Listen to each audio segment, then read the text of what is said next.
જય શ્રી કૃષ્ણ મિત્રો. આજે આપણે ખ્રિસ્તી ધર્મ વિશેની સંપૂર્ણ જાણકારી મેળવીશું. ઈસા મસીહ કે જીસસ ક્રિસ્ટ ને ખ્રિસ્તી ધર્મના સ્થાપક માનવામાં આવે છે. ખ્રિસ્તી લોકો તેમને પરમપિતા પરમેશ્વરનો પુત્ર માને છે. ઈસુના જીવન સંબંધિત માહિતી અને તેમના ઉદ્દેશો બાઇબલના નવા કરારમાં જોવા મળે છે, જેમ કે મત્થી, લૂક, યોહન્ના અને માર્કમાં. ખ્રિસ્તી લોકોનું દેવળ ચર્ચ છે. નાતાલ અથવા તો નાતાલ દિન ખ્રિસ્તી ધર્મના લોકોની વાર્ષિક રજા છે. આ દિનની ઉજવણી ભગવાન ઈસુ ખ્રિસ્તના જન્મદિનના સ્મરણાર્થે કરવામાં આવે છે. આ દિવસની ઉજવણી તારીખ 25મી ડિસેમ્બરના રોજ કરવામાં આવે છે, પરંતુ સાચા અર્થમાં આ દિવસને ઈસુનો જન્મદિવસ માનવામાં આવતો નથી.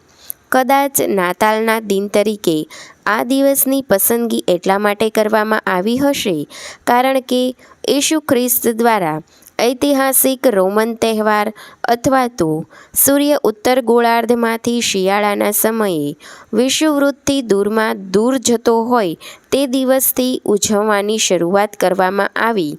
તેના બરાબર 9 માસ બાદ આ તારીખ એટલે કે 25મી ડિસેમ્બર આવે છે.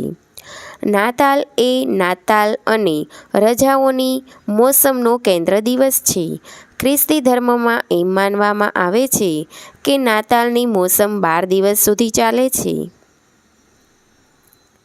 તેનું બીજું નામ ક્રિસમસ પણ કહે છે. ખ્રિસ્તી ધર્મની રજા હોવા છતાં પણ નાતાલની ઉજવણી કેટલાક બિન-ખ્રિસ્તીઓ દ્વારા પણ ઉજવવામાં આવે છે, અને આ તહેવારની ઉજવણીના કેટલાક રીતિરિવાજો ખ્રિસ્તી ધર્મ પૂર્વના અથવા તો બિનસાંપ્રદાયિક વિષયવસ્તુ ઉપર આધારિત મૂળના છે. નાતાલની આધુનિક ઉજવણીમાં પ્રખ્યાત બનેલા રીતિરિવાજોમાં ભેટ સોગાદોની આપ-લે, સંગીત, અભિવાદન પત્રિકાઓની આપ-લે, દેવળોમાં થતી ઉજવણી, ખાસ પ્રકારનું ખાણું, વિવિધ સુશોભનોનું પ્રદર્શન જેમ કે નાતાલનું ઝાડ, લાઇટ વગેરે, રોશની, તોરણો બાંધવા, એક જાતના લીલા રંગના વૃક્ષની સજાવટ, ઈસુના જન્મનું દ્રશ્ય અને લાલ ટેટાવાળું એક સદાપર્ણી ઝાડવાળું સુશોભન વગેરે બાબતોનો સમાવેશ થાય છે. વધુમાં, ફાધર ક્રિસમસ ઘણા દેશોમાં એક દંતકથા જેવું કાલ્પનિક પાત્ર છે જે આ દિવસે બાળકો માટે ભેટો લઈને આવે છે. ભેટ સોગાદોની આપ-લે ઉપરાંત અન્ય પાસાઓના કારણે નાતાલના તહેવારમાં ખ્રિસ્તી અને બિન-ખ્રિસ્તી બંને ધર્મમાં આર્થિક ગતિવિધિનું પ્રમાણ ખૂબ જ તીવ્ર બની જાય છે. લોકો માટે આ એક નોંધપાત્ર ઘટના અને વેપારીઓ માટે વેચાણનો મુખ્ય સમયગાળો બની જાય છે. નાતાલની આર્થિક અસરો એક એવું પાસું છે કે જે છેલ્લી કેટલીક સદીઓથી વિશ્વના ઘણા પ્રદેશોમાં સ્થિરતાપૂર્વક વધી રહ્યું છે. ખ્રિસ્તી ધર્મ સેમેટિક ધર્મો પૈકીનો એક ધર્મ છે. આ ધર્મની સ્થાપના ઈસુ ખ્રિસ્તે કરી હતી. ખ્રિસ્તી ધર્મ યહૂદી ધર્મમાંથી પ્રગટ્યો હતો.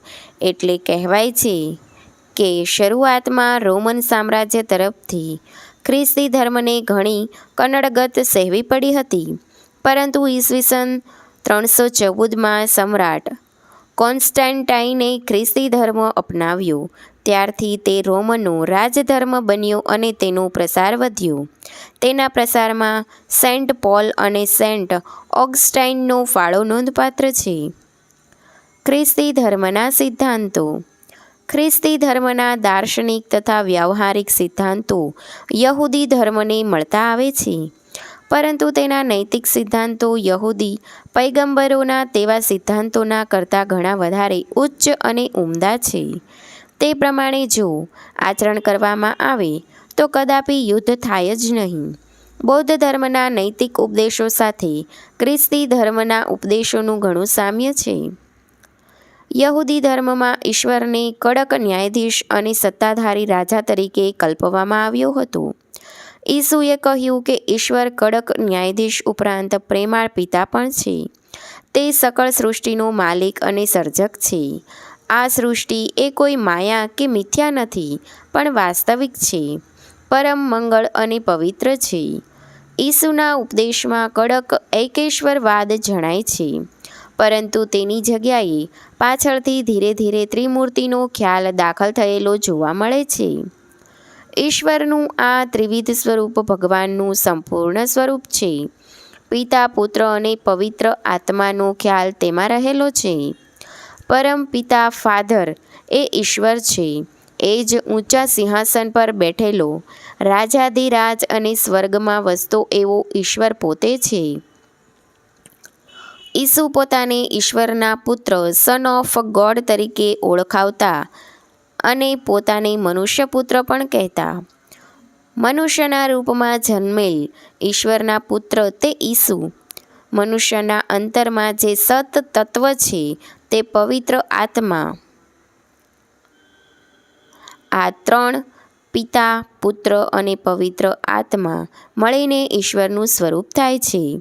આને ખ્રિસ્તી ધર્મમાં ત્રૈક્યનો સિદ્ધાંત કહે છે. તે જ મનુષ્યને સન્માર્ગે ચાલવાની પ્રેરણા કરે છે.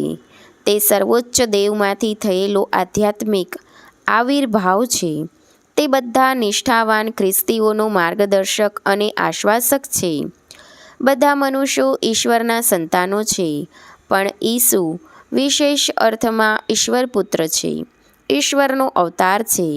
પરમપિતા સાથે તે એકરૂપ છે. ઈસુ કહે છે, હું અને પિતા એક છીએ. ઈશ્વરને પરમપિતા કહેતા ઈસુને પરમપુત્રનું બિરુદ શોભે છે. ખ્રિસ્તી લોકો કોઈ પણ શુભ પ્રસંગનો પ્રારંભ પિતા અને પુત્ર અને પવિત્ર આત્માને નામે એવા સૂત્રથી કરે છે. સંત પોલ પણ ભક્તમંડળને ઉદ્દેશીને પત્રમાં લખે છે કે આપણા પ્રભુ ઈસુ ખ્રિસ્તની કૃપા, પરમપિતાનો પ્રેમ અને પવિત્ર આત્માનો સાથ તમને સૌને મળતો રહે. ત્રૈક્યના આ સિદ્ધાંતને ઈશ્વરની એકરૂપતામાં ઈસુના માટે સ્થાન કરી આપવાનો પ્રયત્ન કર્યો. એટલું જ નહીં, પણ બાઇબલના જૂના કરારમાં ઈશ્વરને વિશે જ એકાંગી વિચાર હતો તેને સુધારવાનો પણ પ્રયત્ન કર્યો. ઈશ્વર જગતની પારને જગતથી અળગો ક્યાંય બેઠેલો છે એવું નથી. તે નિરવધિ પ્રેમની પ્રતિમા છે અને જગતની ઉન્નતિના કાર્યમાં અવિશ્રાંતપણે પોતાની શક્તિ પ્રતિક્ષણ રેડી રહ્યો છે. ઈશ્વરનું ત્રિગુણાત્મક સ્વરૂપ દર્શાવવાનો આ ત્રૈક્યનો સિદ્ધાંત દ્વારા સુંદર પ્રયાસ થયો છે. પ્રાણી માત્રની સરખામણીમાં માનવીનું સ્થાન ઘણું ઊંચું છે. આ ધર્મમાં માનવીનો મહિમા અને ગૌરવ કરવામાં આવે છે. તે ઈશ્વરની પ્રતિમા છે. સત્યને પારખવાની, સારાનો વિવેક કરવાની અને સ્વતંત્ર સંકલ્પ કરીને નૈતિક જવાબદારી વહોરવાની શક્તિ કેવળ મનુષ્યમાં છે. એનામાં જ જ્ઞાન અને પ્રેમનું તત્વ છે. માણસમાં પાપવૃત્તિ જન્મથી જ છે અને પ્રભુની કૃપા સિવાય એ જીતી શકાતી નથી. ખ્રિસ્તી ધર્મમાં કર્મ અને તેના ફળનો સિદ્ધાંત માન્ય છે, પરંતુ પુનર્જન્મનો સિદ્ધાંત જોવા મળતો નથી. કર્મ પ્રમાણે હંમેશા ફળ મળે છે. સારા કામના સારા અને માઠા કામના માઠા. માણસ વાવશે તેવું લણશે. ભલા કર્મો કરતાં મનુષ્ય કદી થાકવું જ જોઈએ નહીં. મનુષ્ય જીવનમાં સર્વત્ર વ્યાપી રહેલું ભયંકર તત્વ અનિષ્ટ છે. અંગત સ્વાર્થ સાધવા માટે ઈશ્વરે આપેલા સંકલ્પ સ્વાતંત્ર્યનો માણસ દુરુપયોગ કરે છે. તે જ ખરું અનિષ્ટ છે. એનાથી જ પાપ લાગે છે. સત્કર્મને બદલે દુષ્કર્મને પસંદગી આપવા માટે વ્યક્તિ પોતે જવાબદાર છે. મરણોત્તર સ્થિતિ સંબંધમાં જોઈએ તો આ ધર્મ અનુસાર માણસ એક જ વાર જન્મે છે અને એક જ વાર મરે છે. મરણ પછી એનો ન્યાય અંતિમ દિવસે તોળાય છે. બધા માણસો મૃત્યુ પામ્યા પછી તે દિવસે ફરી સજીવન થાય છે અને પછી અનંતકાળ માટે જીવે છે. મોક્ષના સ્વરૂપ સંબંધમાં આ ધર્મ એમ માને છે કે વિવિધ પ્રકારના દુઃખોમાંથી કાયમી છુટકારો મેળવવો એનું જ નામ મોક્ષ. બાઇબલમાં તેને અનંત જીવન કહ્યું છે. મોક્ષ પ્રાપ્તિ માટેના સાધનની બાબતમાં જોઈએ તો આ ધર્મ પ્રેમપૂર્ણ સમાજ સેવા પર વધુ ભાર મૂકે છે. ઈશ્વરની કૃપા મેળવવા માટે સમૂહ પ્રાર્થના યોજવામાં આવે છે. ઈશ્વરમાં શ્રદ્ધા એ મુખ્ય વસ્તુ છે. ભગવાન સૌનો પિતા છે, એટલે સર્જક છે. શુભ કે અશુભ જે કંઈ બને છે તેની પાછળ પરમ કૃપાળુ પિતાનો હાથ હોય છે. તેમની જ યોજના મુજબ બધું થતું હોય છે. આ દ્રષ્ટિ માણસના જીવનમાં તેમના પ્રત્યે અસીમ શ્રદ્ધા જન્માવે છે. જીવનમાં સુખ અને દુઃખ પણ છે. દુઃખ એ શિક્ષારૂપ છે, કસોટીરૂપ છે. માનવ જીવનની મંગળ યોજનામાં તેને પણ સ્થાન છે. આ અર્થમાં ખ્રિસ્તીઓ પોતાને શ્રદ્ધાળુ કહેવરાવે છે. બધા માનવીઓએ પરમપિતાના સંતાન છે અને તેથી બધા સમાન છે. સૌનું ગૌરવ, સ્વમાન, સ્વતંત્રતા, દરજ્જો વગેરે એક જ છે. કોઈ પારકું નથી, કોઈ કોઈનો દુશ્મન નથી. બધા સ્ત્રી પુરુષો એકબીજાના ભાઈ બહેનો છે. આથી પરસ્પરની સેવા કરવી એમાં જ માનવ જીવનની સાર્થકતા છે. માનવી જે કંઈ કરે છે તે ભગવાનને માટે જ કરે છે. આ અગ્રીમ માન્યતામાંથી જ વ્યક્તિગત અને સામાજિક નીતિમત્તાના નિયમો ફલિત થાય છે. ઈશ્વરનો મનુષ્ય અને જગતની સાથેનો સંબંધ કેવા પ્રકારનો છે એ તેમણે આપણને અસાધારણ જ્ઞાન પ્રતિભા વડે બતાવ્યું છે. ઈશ્વરના પ્રેમ ઉપર જ એમણે વધારે ભાર મૂક્યો છે. ઈશ્વરના પિતૃપદ પર અને તેના વાત્સલ્ય ભાવ પર તેમણે વિશેષ ભાર દીધો છે. ઈશ્વર મુખ્યત્વે પ્રેમ સ્વરૂપ છે, આપણું ઉદ્ધારક છે. તે પાપી અને પતિત લોકોનો પ્રેમપૂર્વક સ્વીકાર કરે છે. સંત પોલ કહે છે, ગરીબનું પોષણ કરવા માટે હું મારી સઘળી માલ મિલકત આપી દઉં, પણ જો મારામાં પ્રેમ ન હોય તો તે સઘળું નકામું છે. ઈશ્વરનું રાજ્ય લોકોના હૃદયમાં છે. જ્યારે તેમના હૃદયમાં અન્ય લોકો પ્રત્યે પ્રેમ હોય અને એ પ્રેમ વિશ્વમાં ફેલાય ત્યારે સમજવું કે ઈશ્વરનું રાજ્ય છે.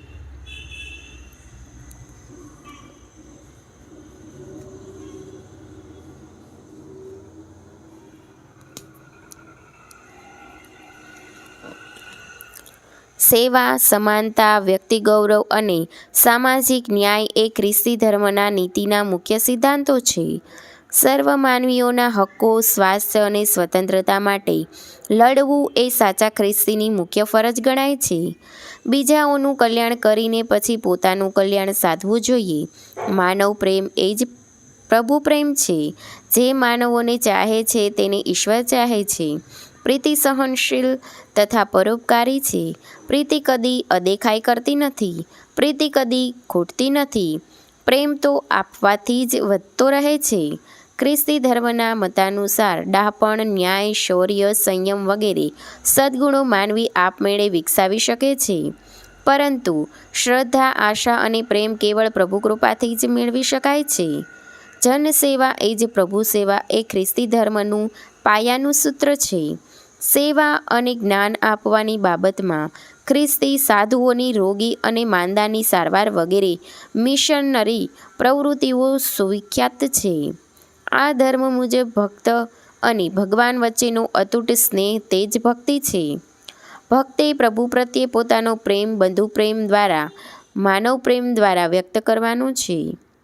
આધ્યાત્મિક જીવન એટલે શ્રદ્ધા, ભક્તિ અને પ્રેમનું મૂર્તિમત સ્વરૂપ. માનવ સામેનો અપરાધ એ ઈશ્વર સામેનો અપરાધ છે. માનવ બંધુ માટે કરેલું સહૃદયી કાર્ય તે જ ભગવાનની સાચી પૂજા છે. રવિવારે દેવળમાં નિયમિત પ્રાર્થના કરવી, ધર્મગ્રંથોનું નિયમિત વાંચન કરવું, સમૂહ પ્રાર્થના, સ્વૈચ્છિક દાન, નિરાધારની મદદ વગેરે નિયમિત કરવા, પાપી, પતિત, દલિતને, દુઃખી, ત્યક્ત તથા અભણને, અજ્ઞાનીની નિસ્વાર્થ ભાવે સેવા એ જ ખરી ઈશ્વર સેવા છે. આવા લોકોની પ્રત્યક્ષ ઐતિહાસિક સેવા બજાવી તથા તેમનો ઈશ્વર માર્ગ વાળી તે દ્વારા ઈશ્વરની આરાધના કરવી એવો દિન માનવ સેવા યોગ એ ખ્રિસ્તી ધર્મની વિશેષતા છે. ઈસુના ધર્મદર્શનમાં માનવ સેવાનો મહિમા અને ગૌરવ છે. ખ્રિસ્તી ધર્મની પ્રાર્થનામાં વિનંતીની સાથે આભારનો ભાવ પણ વ્યક્ત થાય છે. હે અમારા પ્રેમાળ પિતા, તમે સ્વર્ગમાં વસો છો, તમારા નામનો જપ થાઓ, તમારા નામનો જય થાઓ, તમારું રાજ્ય સર્વત્ર વ્યાપો, જેમ સ્વર્ગમાં તેમ પૃથ્વી પર પણ તમારી ઈચ્છા મુજબ જ થાઓ. એમને રોજની રોટી આપો, અને જેમ અમે અમારા અપરાધીઓને માફ કર્યા છે તેમ તમે પણ તમારા અપરાધીઓને માફ કરો, અને અમને લાલચોમાં ન લપટાવો, પણ અનિષ્ટોમાંથી બચાવો. ખ્રિસ્તી ધર્મની સાધનામાં પ્રાર્થનાનું વિશેષ મહત્ત્વ છે. કહ્યું છે કે તું જ્યારે પ્રાર્થના કરે ત્યારે તારી ઓરડીમાં જઈને બારણા વાંચજે અને એકાંતમાં પણ વસનાર તારા પિતાની પ્રાર્થના કરજે. એકાંતની વાત જાણનાર તારા પિતા તને બદલો આપશે. શ્રદ્ધાયુક્ત થઈને કરેલી પ્રાર્થના જરૂર ફળે છે. શ્રદ્ધા એ તર્ક કે લાગણીનો નહીં, પણ જીવનનો વિષય છે. એ કોઈ જડવૃત્તિ કે વહેમ નથી. શ્રદ્ધા વિવેકપૂર્ણ હોય છે, બુદ્ધિજન્ય હોય છે. તે મનનો ખાલી તરંગ નથી, એ તો છે પૂર્ણ વિશ્વાસ. તેમાં વફાદારી અને સંપૂર્ણ શરણાગતિનો ભાવ સમાયેલો છે. શ્રદ્ધાથી પુણ્યશાળી બનેલ માણસ જ સાચું જીવન પામે છે એમ કહી શકાય.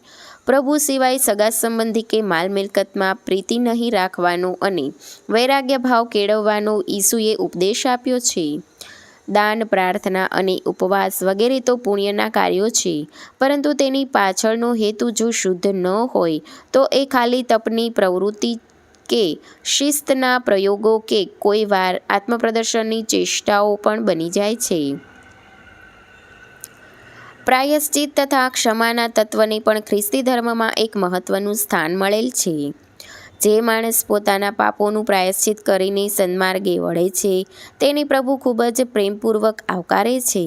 મનુષ્યના અપરાધોની ઈશ્વર ક્ષમા આપે છે, અને માણસે પણ અન્યના અપરાધો માફ કરવા જોઈએ.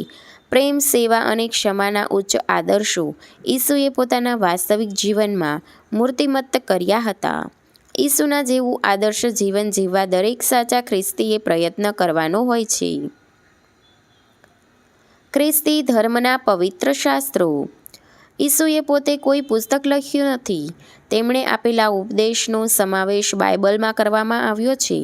તેના સર્જનમાં અનેક સંતોએ ફાળો આપેલો છે. મૂળ બાઇબલમાં પૂર્વાર્ધ અને ઉત્તરાર્ધ એવા બે ભાગ છે. કરાર એટલે કે ભગવાન અને યહૂદી પ્રજાની વચ્ચે થયેલ પુણ્ય કરાર. તમે મારી પ્રજા છો અને હું તમારો ભગવાન છું. અસહ્ય યહૂદીઓ સાથે ઈશ્વરને જે કરાર કર્યો હતો તે રદ કરીને ઈસુ ખ્રિસ્તના ઉપદેશ અને મૃત્યુ પછી ઈશ્વરને માણસો સાથે નવો કરાર કર્યો.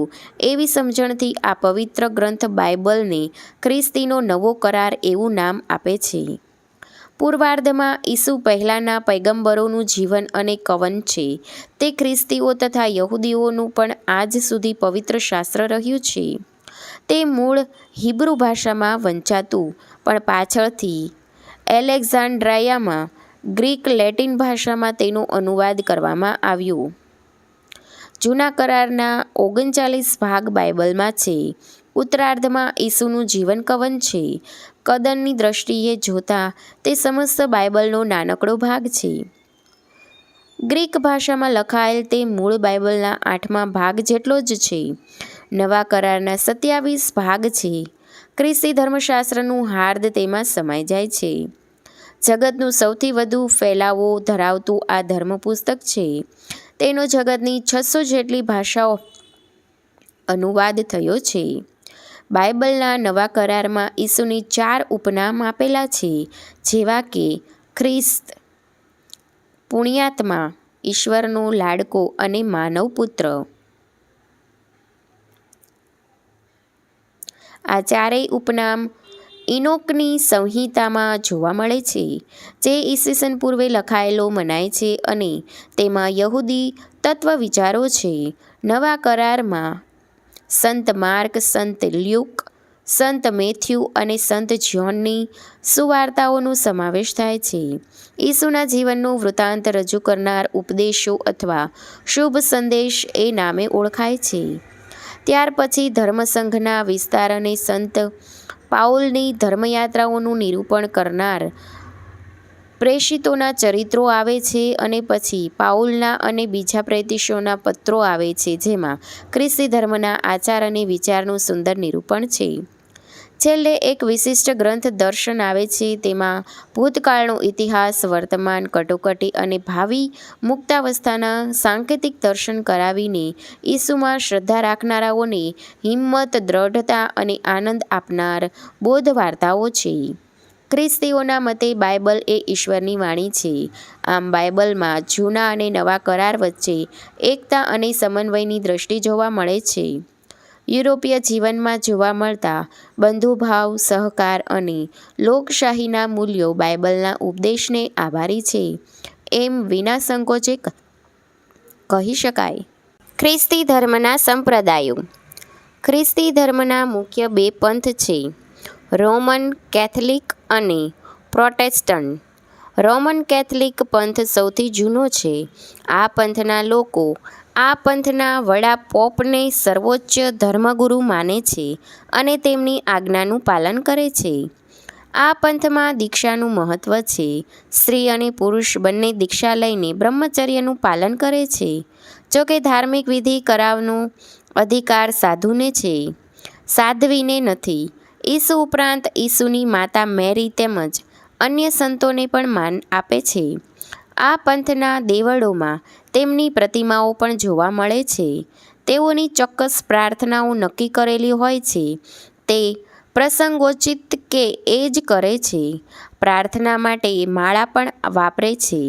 આ પંથમાં 7 સંસ્કારો પ્રચલિત છે: નામકરણ સંસ્કાર, આત્મિક બળ સંસ્કાર, પ્રાયશ્ચિત સંસ્કાર, પ્રભુ ભોજન સંસ્કાર, લગ્ન સંસ્કાર, દીક્ષા સંસ્કાર અને અંતિમ સંસ્કાર. આ પંથમાં બાઇબલ ઉપરાંત સંતોએ કે સાધુઓએ લખેલા ધાર્મિક ગ્રંથોનું પણ વાંચન કરવામાં આવે છે. સમય જતાં 13મા સૈકામાં આ પંથના સાધુઓમાં 2 મોટા વર્ગ થયા.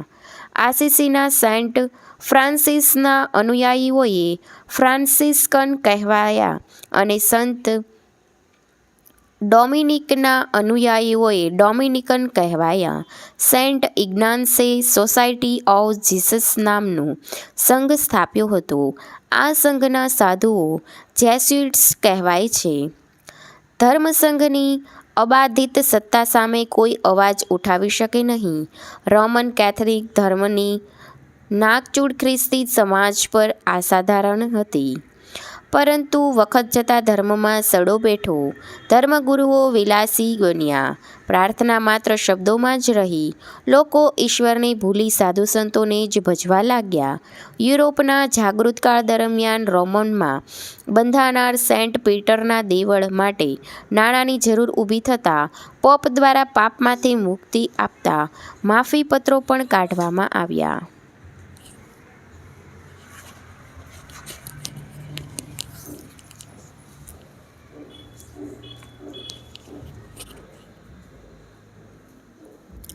આ સમયે ઉગ્ર વિરોધ પણ થયો. માર્ટિન લ્યુથરનું નામ એ માટે જાણીતું છે.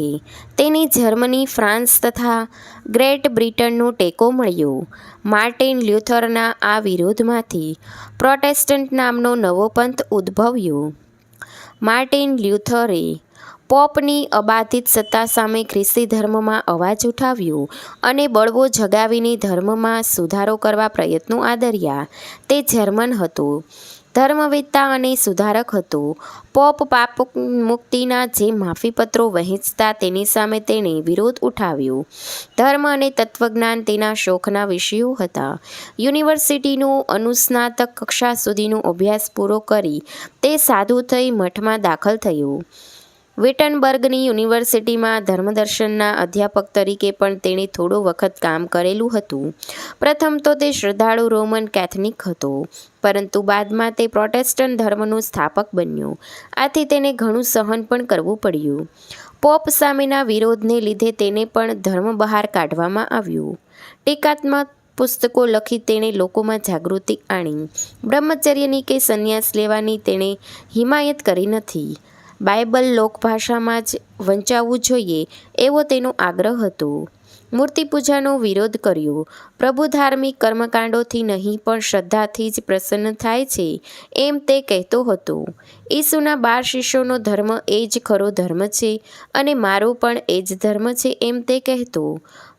પોપની અબાધિત સત્તા સામે આ રીતે ખુલ્લો બુદ્ધિવાદી વિરોધી કરવો એ તે મધ્યયુગમાં મહાપાપ ગણાતું, ધર્મદ્રોહ ગણાતો. આજે સમય જતાં બંને મુખ્ય ધર્મપંથો વચ્ચેનો વિરોધ કંઈક શમ્યો છે અને જે ઉગ્ર મતભેદો હતા તેમાં પણ ફેરફાર થયા છે.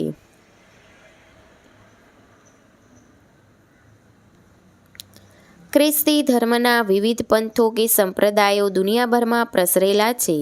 જોકે કેટલાક દેશોમાં જેવા કે Germany, Switzerland, England, America, Sweden, Norway વગેરેમાં મુખ્યત્વે પ્રોટેસ્ટન્ટ ધર્મ કે તેના વિવિધ સ્વરૂપો જોવા મળે છે.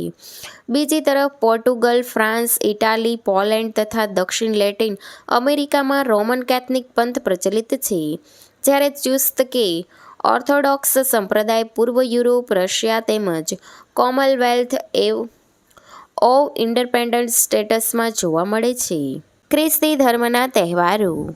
નાતાલ, ક્રિસમસ ઈસુનો જન્મનો દિવસ છે. 25મી ડિસેમ્બરે નાતાલના દિવસ તરીકે ઉજવાય છે.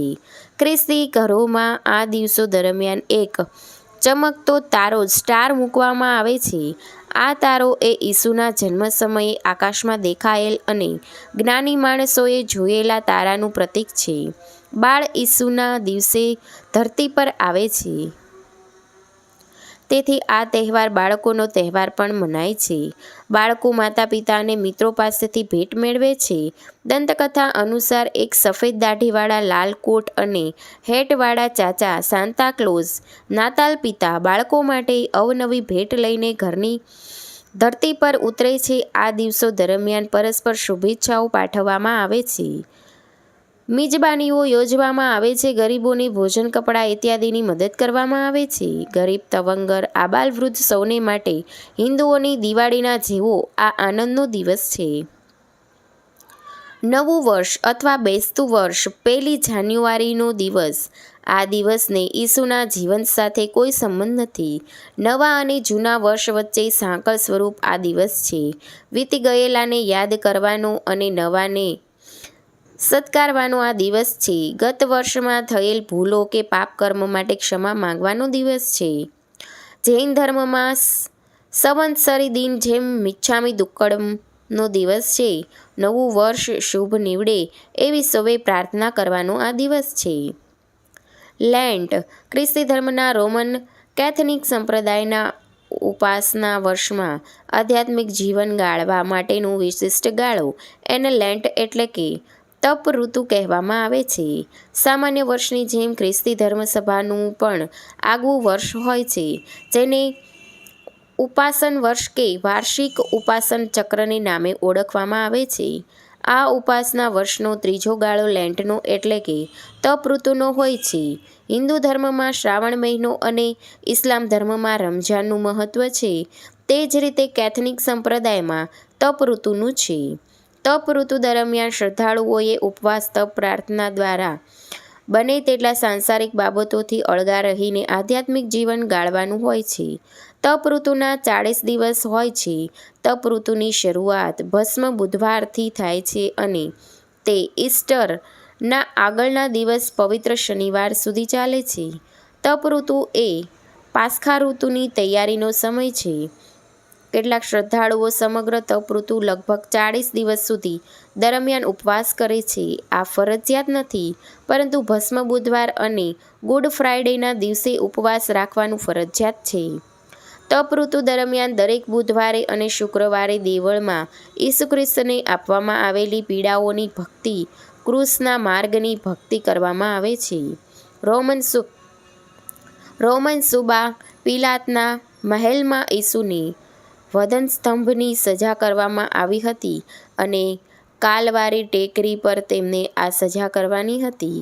પિલાતના મહેલથી કાલવારી મુકામે ઈસુએ વજનદાર ક્રોસ પોતાના ખભે ઉંચકીને પહોંચવાનું હતું. આ માર્ગ ક્રૂસના માર્ગ તરીકે ઓળખાય છે. આ માર્ગ પસાર કરતા ઈસુને ઘણું કષ્ટ પડે છે. 3 વાર ઠોકર ખાવાથી પડી જાય છે. માર્ગમાં તેમની માતા મરિયમની મુલાકાત થાય છે. વેરોનિકા નામની એક સ્ત્રીને ઈસુની દયા આવતા તેમના મોં પરનો લોહિયાળ પરસેવો લૂછવા જાય છે ત્યારે રોમન સૈનિકો તેને અટકાવે છે. ઈસુને કોરડા મારવામાં આવે છે. ઠઠ્ઠા મશ્કરી કરવામાં આવે છે. તેમના કપડાં ઉતારવામાં આવે છે. જીરેનનો સિમોન થોડી વાર માટે ઈસુને ક્રોસ ઉચકાવવામાં મદદ કરે છે. અંતે ક્રોસ પર તેમને સુડાવી હાથે પગે ખીલ્લા મારવામાં આવે છે.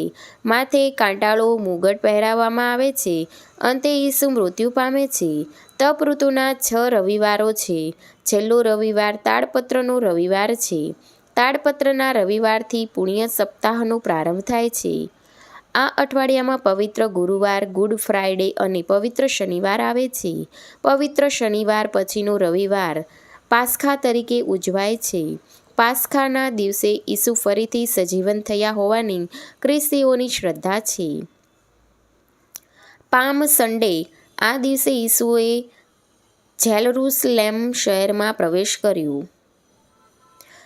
જનતાએ તેમનો સત્કાર કર્યો. ખજૂરીના વૃક્ષની ડાળીઓ કાપીને પાથરી તથા તે હલાવીને સ્વાગત કર્યું. ખજૂરીના વૃક્ષની ડાળીઓથી દેવળને શણગારવામાં આવે છે અને પ્રાર્થના કરવામાં આવે છે. ગુડ ફ્રાઇડે ઈસુનો મૃત્યુ દિવસ છે. આ દિવસે તેમને ક્રોસ પર લટકાવીને મારી નાખવામાં આવ્યા હતા. ખ્રિસ્તીઓ આ દિવસે ઉપવાસ પણ કરે છે. ગુરુવારની રાત્રે તેમના શિષ્યો જોડેનું તેમનું છેલ્લું ભોજન હતું. તેમણે શિષ્યોના પગ ધોયા. ખાવા માટે તેમને બ્રેડ, રોટી અને દ્રાક્ષાસવ આપ્યો. શુક્રવારે તેમને ક્રોસ પર ચડાવવામાં આવ્યા. ઈસ્ટર સન્ડે એ પુનરાગમનનો દિવસ છે. ખ્રિસ્તી ધર્મગ્રંથો અનુસાર એમ માનવામાં આવે છે કે મૃત્યુ પછી 3જા દિવસે ઈસુનું પુનરુત્થાન થયું અને જુદા જુદા દિવસે પોતાના શિષ્યોને ઘણા દિવસો સુધી તેઓ મળતા રહ્યા અને પોતાનો સંદેશો જગતભરમાં ફેલાવવાનો આદેશ આપતા રહ્યા. ઈસ્ટરનો તહેવાર ઘણો પ્રચલિત છે. કેટલાક દેવળોમાં ખ્રિસ્તી માતાપિતા માટે તેમના બાળકોની નામકરણની વિધિએ દિવસ છે.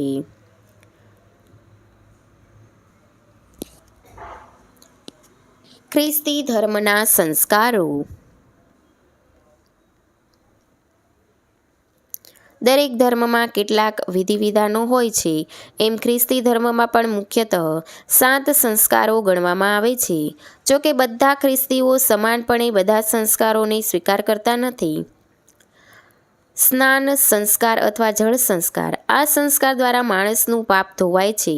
માથા ઉપર પાણી રેડીને ઉમેદવારના હૃદયમાં પવિત્ર આત્માનો સંચાર કરીને તેને ઈસુનો શિષ્ય જાહેર કરવામાં આ વિધિ છે.